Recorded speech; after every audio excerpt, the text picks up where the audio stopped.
नमस्कार दोस्तों, आज की क्लास में हम पढ़ने वाले हैं एक इंपॉर्टेंट टॉपिक इकोनॉमिक्स का, माइक्रो इकोनॉमिक्स का। ये 11th क्लास के लिए कमिंग एग्जाम्स में बहुत इंपॉर्टेंट होने वाला है।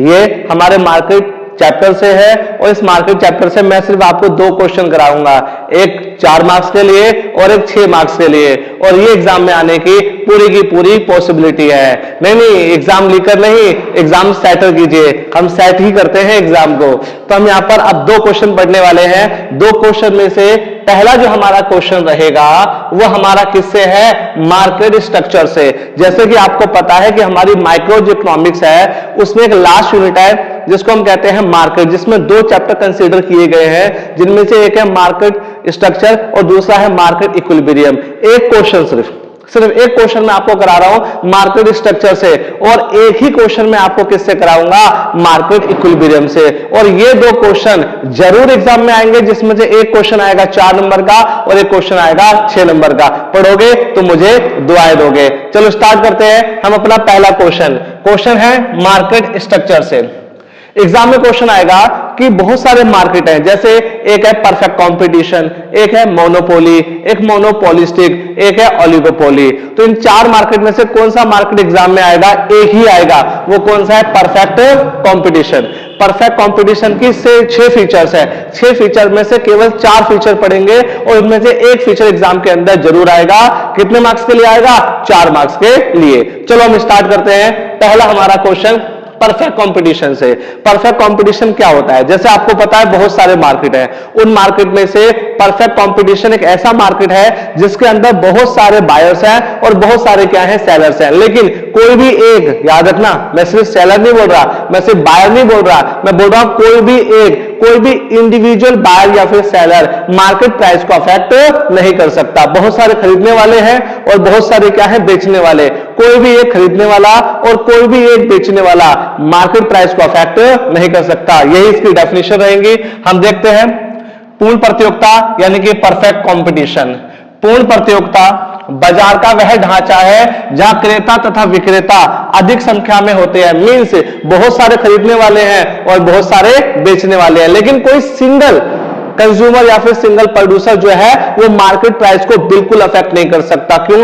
अरे सिंपल है भाई, अगर मार्केट में 5 ही बेचने वाले हैं तो एक मार्केट सप्लाई का 20% सप्लाई कर रहा है, लेकिन वो चला जाएगा तो मार्केट में बहुत अफेक्ट पड़ेगा।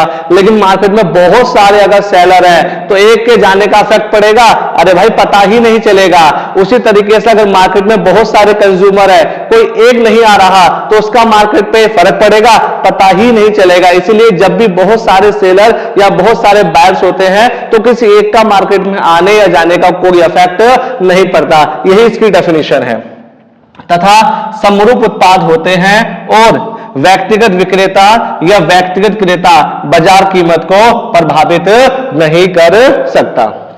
अगर आप क्लास में होते तो मैं आपको पूरी की पूरी डेफिनेशन यही रटा करके भेजता, यही उसका टेस्ट लेकर के भेजता, वहां जाकर के आपको सिर्फ लिखना होता। तो क्या समझ में आया? पूर्ण प्रतियोगिता बाजार का वो ढांचा है जब बहुत सारे खरीदने वाले, बहुत सारे बेचने वाले होते हैं, लेकिन कोई एक बेचने वाला या कोई एक खरीदने वाला बाजार कीमत को बिल्कुल प्रभावित नहीं कर सकता। अब देखते हैं हम इसके फीचर्स।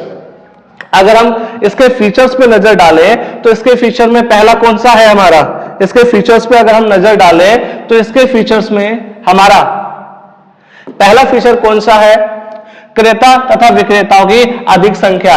वेरी लार्ज, याद रखना, लार्ज नहीं है, वेरी लार्ज, बहुत सारे numbers of buyers and sellers, यानी बहुत सारे खरीदने वाले हैं और बहुत सारे क्या हैं?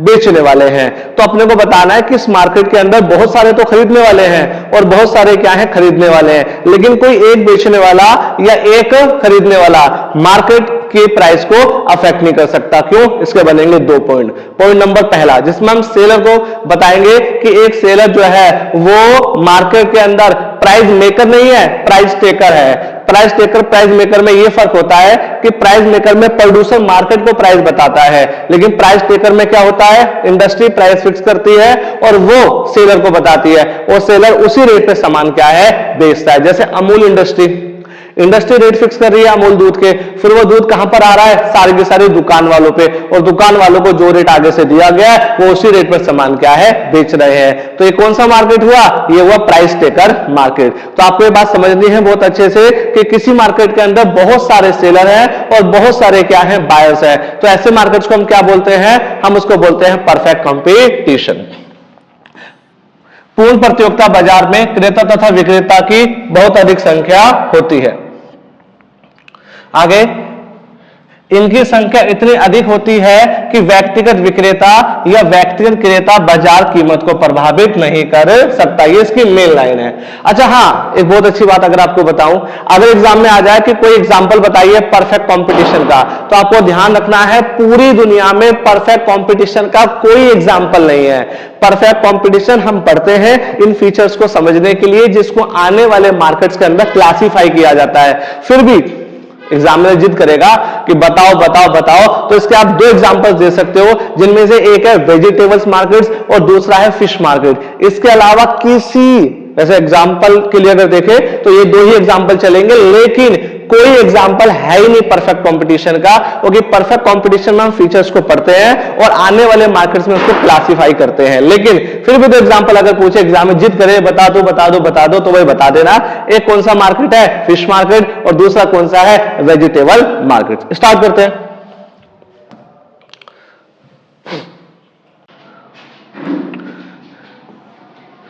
पहले पॉइंट के अंदर यहां पर हम बताएंगे कि विक्रेता बहुत सारे हैं। ज्यादा विक्रेता होने की वजह से कीमत पर प्रभाव नहीं पड़ता। क्यों? क्योंकि अगर बेचने वाले बहुत सारे हैं और अगर कोई एक बेचने वाला चला जाए तो उसका मार्केट की सप्लाई पे कोई इफेक्ट नहीं पड़ेगा, जिसकी वजह से रेट पर भी कोई इफेक्ट नहीं पड़ने वाला।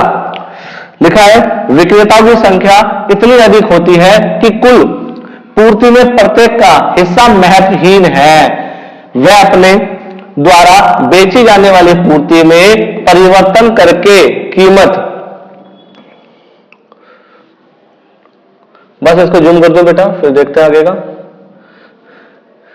को प्रभावित नहीं कर सकता, अर्थात व्यक्तिगत विक्रेता कीमत स्वीकारक होता है। तो आपको बात समझ में आ गई कि बेचने वाले क्या है, बहुत सारे, और बहुत सारे बेचने वाले होने की वजह से कोई एक बेचने वाला अगर मार्केट में ऐड ऑन होता है या फिर चला जाता है तो उसका मार्केट सप्लाई पे इफेक्ट नहीं पड़ेगा, और मार्केट सप्लाई पे इफेक्ट नहीं पड़ेगा इसलिए प्राइस पे इफेक्ट नहीं पड़ेगा।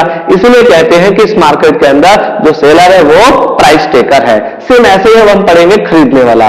अगर कोई खरीदने वाला दुकान पर जाता है और कहता है भैया ज्यादा सामान ले लूंगा, ठीक ठीक लगा लो, तो ऐसे मार्केट में क्या होगा, खरीदने वाले बहुत सारे हैं, बोलेंगे चल आगे बढ़। क्यों? क्योंकि मार्केट में खरीदने वाले बहुत सारे हैं। कोई एक बायर अपने द्वारा खरीदी जाने वाली क्वांटिटी को ज्यादा करके या कम करके मार्केट को अफेक्ट नहीं कर सकता। तो जैसे एक सेलर प्राइस टेकर है, वैसे बायर भी क्या है, प्राइस टेकर है। अगला पॉइंट वही लिखा हुआ है कि क्रेता का कुल खरीद में हिस्सा उनकी बड़ी संख्या के कारण महत्वहीन है, ना के बराबर है। वो अपने द्वारा खरीदी गई मात्रा में परिवर्तन करके कीमत को प्रभावित नहीं कर सकता, अर्थात व्यक्तिगत क्रेता भी कीमत स्वीकारक होता है। चलो अब यह समझ लेते हैं हम अगला पॉइंट।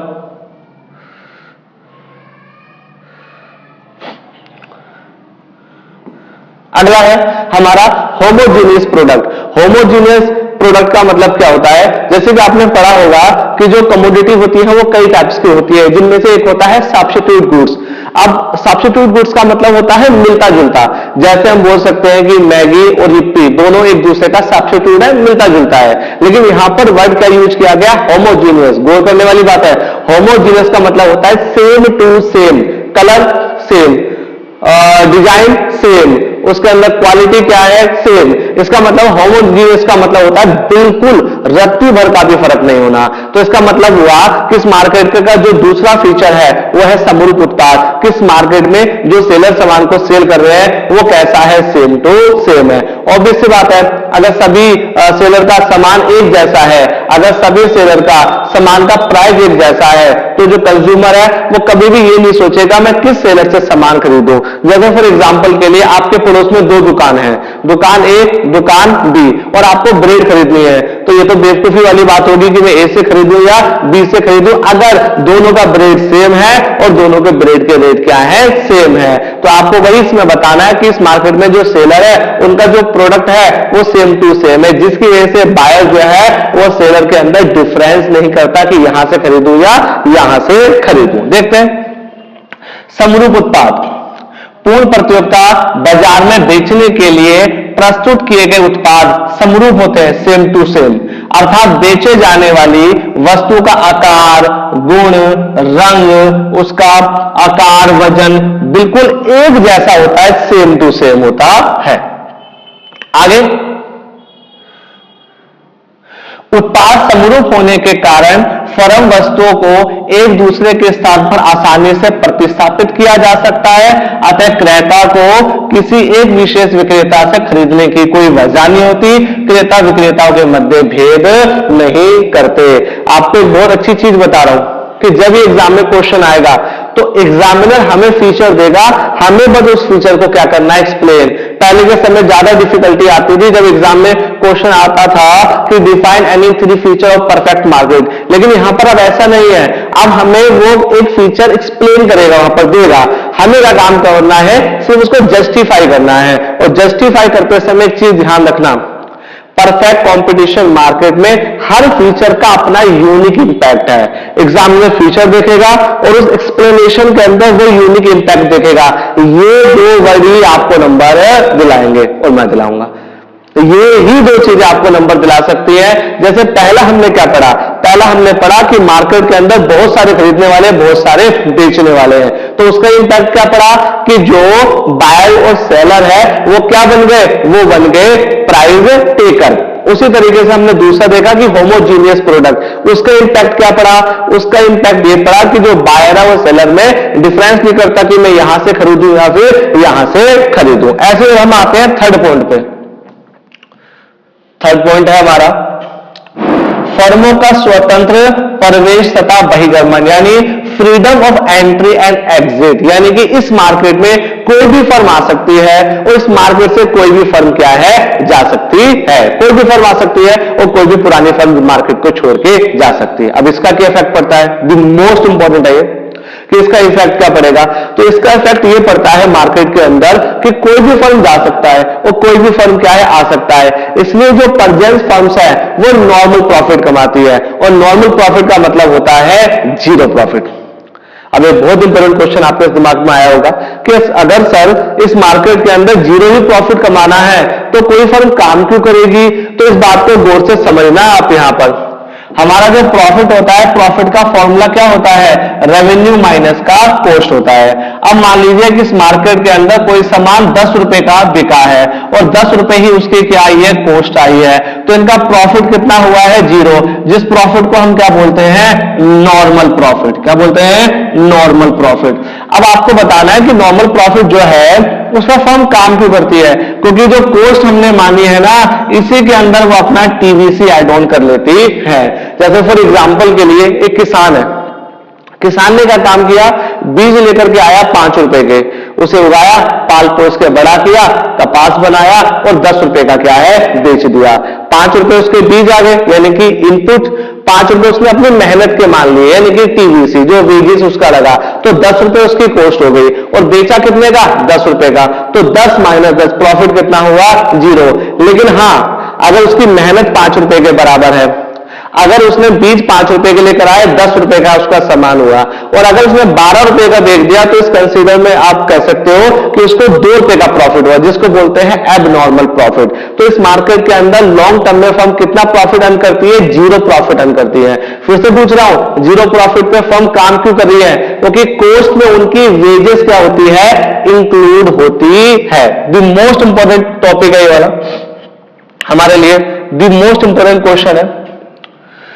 पूर्ण प्रतियोगिता बाजार में प्रत्येक फर्म को उद्योग में आना या फिर जाना, बहिर्गमन थोड़ा कठिन शब्द आपको लग रहा होगा, लेकिन इसका मतलब होता है जाना, की स्वतंत्रता होती है। इस विशेषता के परिणाम स्वरूप फर्में लॉन्ग टर्म में सामान्य लाभ कमाती है। शॉर्ट टर्म में उन्हें प्रॉफिट भी हो सकता है और शॉर्ट रन के अंदर उनको लॉस भी हो सकता है, लेकिन लॉन्ग रन के अंदर ये कंपनी प्रॉफिट कितना कमाएंगे, जस्ट नॉर्मल प्रॉफिट। और नॉर्मल प्रॉफिट का मतलब होता है जीरो। जीरो पे काम क्यों कर रही है वो मैं आपको बता चुका हूं। आगे इसमें पहला केस ये वाला है जिसमें हमें बताना है कि सपोज करो इस मार्केट में एबनॉर्मल प्रॉफिट हो रहा है तो उसका मार्केट पे क्या इफेक्ट पड़ेगा। तो आपने देखा होगा जैसे कहीं पर चीनी गिरी हुई है और चीनी को देख करके बहुत सारी चींटियां आने लग जाती है, उसी तरीके से इस मार्केट में जब प्रॉफिट हो रहा होता है तो प्रॉफिट एक तरीके से शुगर का काम करता है और उस शुगर की वजह से बहुत सारी आंच, इसका मतलब है बहुत सारी चींटियां उस तरफ क्या है आना शुरू कर देती है। जब नई फर्म्स आती है कंपटीशन क्रिएट होता है, नई फर्म्स आती है मार्केट सप्लाई बढ़ जाती है, प्राइस रिड्यूस होने लग जाते हैं और ये जब तक चलता है जब तक प्राइस और कॉस्ट बराबर ना हो जाए और प्रॉफिट जीरो ना हो जाए। फॉर एग्जांपल मान लीजिए मार्केट में किसी कमोडिटी के प्राइस है 12 रुपीज, 12 रुपए और कॉस्ट कितनी आ रही है 10 रुपीज, तो 12 माइनस 10 कितना प्रॉफिट हो रहा है, बिल्कुल सही 2 रुपए। और अगर इसका 2 रुपए प्रॉफिट हो रहा है तो ये प्रॉफिट नई फर्म्स को मार्केट में अट्रैक्ट करता है। जैसे आपने देखा होगा लोग कहते हैं यार इस लाइन में तो बहुत प्रॉफिट है, चलो यही काम करते हैं। जैसे पहले फोटोकॉपी में होता था यार फोटोकॉपी में तो बहुत प्रॉफिट है, चलो इसी लाइन के अंदर क्या है चलते हैं। लोगों ने देखा फार्मा में तो बहुत प्रॉफिट है, चलो इसी लाइन में चलते हैं। तो ये प्रॉफिट नई फर्म को क्या करता है, अट्रैक्ट करता है। जब नई फर्म आती है तो मार्केट के अंदर कंपटीशन बढ़ता है, मार्केट सप्लाई बढ़ती है, जिसकी वजह से रेट जो है वो गिरने लग जाते हैं। और ऐसा कब तक चलता है, ऐसा जब तक चलता है जब तक कि प्राइस एंड कॉस्ट बराबर ना हो जाए और प्रॉफिट फिर से क्या ना हो जाए, जीरो। यही होता है लॉन्ग टर्म में। जब फर्में असामान्य का मतलब होता है एब नॉर्मल प्रॉफिट कमाती हैं तो नई फर्में उद्योग में शामिल होने लगती हैं, जिससे बाजार पूर्ति बढ़ती है, कीमत घटती है। और ये चलन कब तक होगा, बताओ कब तक होगा, ये चलन जब तक होगा जब तक फर्म फिर से ना कमाने लग जाए जीरो प्रॉफिट। ठीक है,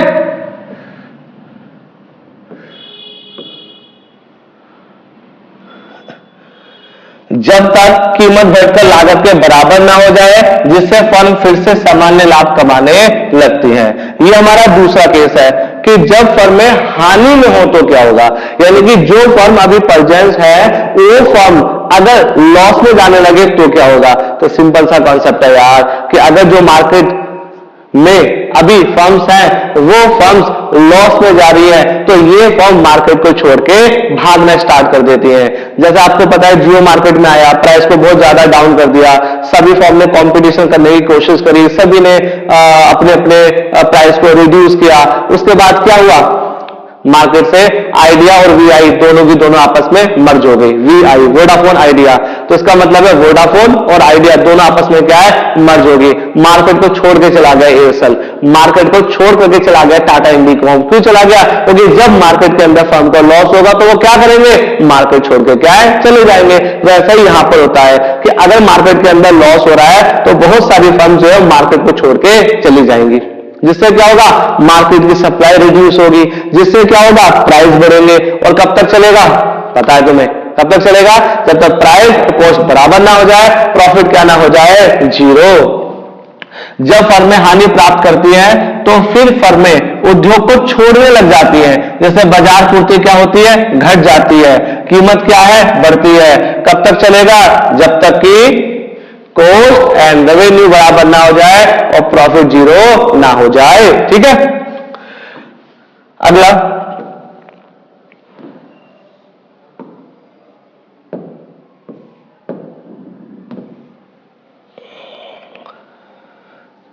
विक्रेता को आगत बाजार तथा उत्पादन में प्रयुक्त तकनीक का पूरा ज्ञान होता है।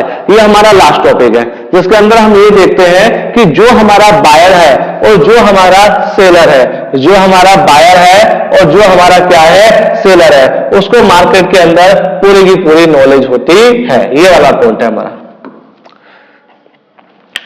क्रेता तथा विक्रेता को बाजार का पूर्ण ज्ञान होना, perfect knowledge among buyers and sellers. इसका मतलब है कि जो बायर और सेलर्स है उनको पूरी की पूरी नॉलेज है। क्या पता है उनको, सबसे पहला बायर्स को नॉलेज है कि मार्केट के अंदर जो फर्म्स हैं उनको सामान की कॉस्ट क्या पड़ रही है।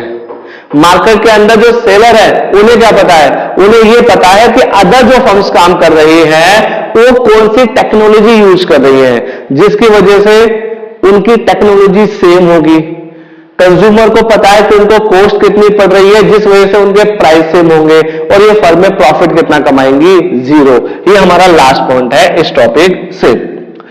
पूर्ण ज्ञान से अभिप्राय है कि क्रेता और विक्रेता को बाजार लागत और कीमत तथा उत्पादन तकनीक का पूरा ज्ञान है। अब यहां पर हम देखेंगे कि किसको क्या पता है। पहला पॉइंट, क्रेता को उत्पादन लागत कीमत का पूरा ज्ञान होता है, जिससे विक्रेता अधिक कीमत नहीं वसूल सकता, एक कीमत समान रहती है। अगर किसी बायर को पता है सामने वाले में कि क्या इनपुट यूज हुआ है, तो क्या होगा इससे ये होगा कि कोई भी सेलर जो है वो कंज्यूमर से ज्यादा कीमत नहीं वसूल पाएगा। जैसे क्या होता है, मेरे पिताजी को टेक्सटाइल की काफी ज्यादा नॉलेज है। मैं अपने पिताजी के साथ कभी कपड़े खरीदने के लिए जाता हूं तो दुकान वाले ने, शॉपकीपर ने बोला कि ये शर्ट जो है वो 1000 रुपीज की है।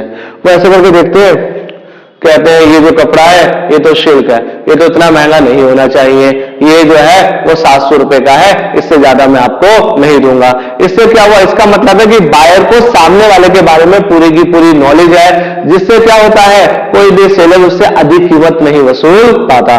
उसी तरीके से अगर मान लीजिए कि आप किसी इलेक्ट्रॉनिक की दुकान में गए और आपने देखा एक बहुत बड़ा एलसीडी टीवी है, आप क्या उस एलसीडी टीवी को खरीदोगे? हाँ जी खरीदेंगे।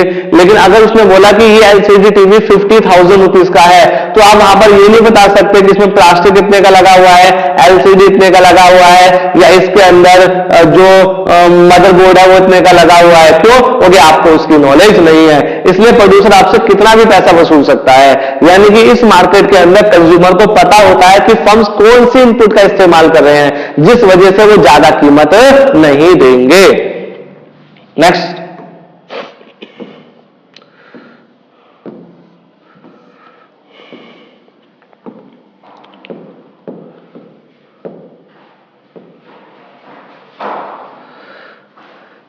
सेकंड, विक्रेता को आगत बाजार उत्पादन में प्रयुक्त तकनीक का पूरा ज्ञान होता है। यानी इसी तरीके से जो सेलर है उससे भी पूरा की पूरा पता हुआ है। इसी तरीके से जो सेलर है उसे भी पता है कि मार्केट के अंदर वो जो सामान बेच रहा है, मार्केट में जो सामान बेच रहा है, उस सामान को बनाने की जो टेक्नोलॉजी है वो अदर फर्म्स कौन सी यूज कर रही है, जिसकी वजह से एक फर्म दूसरी फर्म की इनपुट टेक्नोलॉजी को यूज करेगी और सभी फर्म की टेक्नोलॉजी कैसी होगी, एक जैसी।